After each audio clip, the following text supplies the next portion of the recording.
m'appelle Julien Dano, 35 ans. Je suis gérant de l'entreprise Dano pour sa 5e génération. Nous sommes spécialisés en rénovation et restauration de patrimoine ancien. Nous, la spécificité de nos métiers, c'est vraiment déjà la diversité de nos interventions. On peut intervenir sur des bâtiments qui sont classés, inscrits.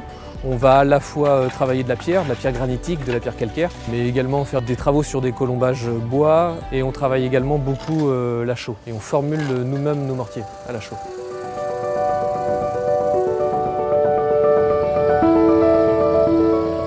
On a plusieurs sources possibles de recrutement. On peut passer soit par des agences d'intérim, soit on a notre image de marque qui peut attirer directement certains profils. On prend également des jeunes en apprentissage. Nous, de par nos spécificités, on a besoin d'avoir des gens qui soient plutôt polyvalents. Si je veux donner un conseil aujourd'hui, ça serait de commencer à se former déjà à nos métiers, de prendre en considération que l'apprentissage est permanent et qu'il faut faire preuve de beaucoup d'humilité. Puisque la découverte est perpétuelle, c'est d'ailleurs tout l'intérêt de notre métier. Donc, je m'appelle Michael Chauvet. Moi, de métier, je suis tailleur de pierre. Je suis formateur en taille de pierre et maçonnerie du bâti ancien ici au centre de formation de la Fédération Compagnie Unique des métiers du bâtiment. Maçon du bâti ancien. On s'est rendu compte qu'il y a eu, après-guerre, on va dire, dans les années 70 ou 60, des erreurs qui ont été faites, c'est-à-dire qu'on a rénové des vieux bâtiments avec des matériaux modernes. Et on s'est vite rendu compte qu'en fait, c'était pas compatible. Les vieux bâtiments ont besoin de respirer, en fait, tout simplement.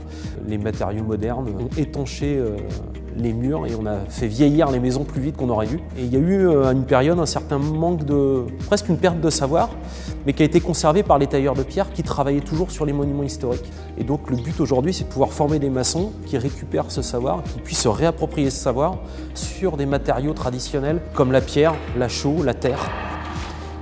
Alors, les jeunes qui sont ici en formation viennent d'horizons différentes.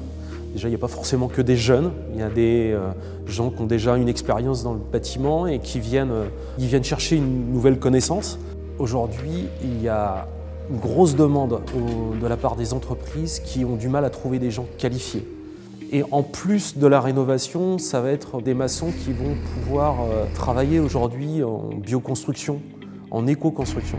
Pouvoir appliquer les techniques traditionnelles pour pouvoir construire aujourd'hui intelligemment avec des matériaux locaux, avec des matériaux qui respectent l'environnement et qui sont dans une logique environnementale qui est plus intelligente. Ouais. C'est un métier qui est passionnant, surtout de par sa diversité, et puis on a la chance de pouvoir faire des choses qui visuellement restent. Là, il y a 7 façades qui sont les unes à côté des autres. Ce sont des façades qui sont très colorées et qui font aujourd'hui un petit peu l'image de marque aussi de Vannes. Oui, ça fait partie de celles dont je suis fier et je trouve que c'est en tout cas un métier qui est très valorisant.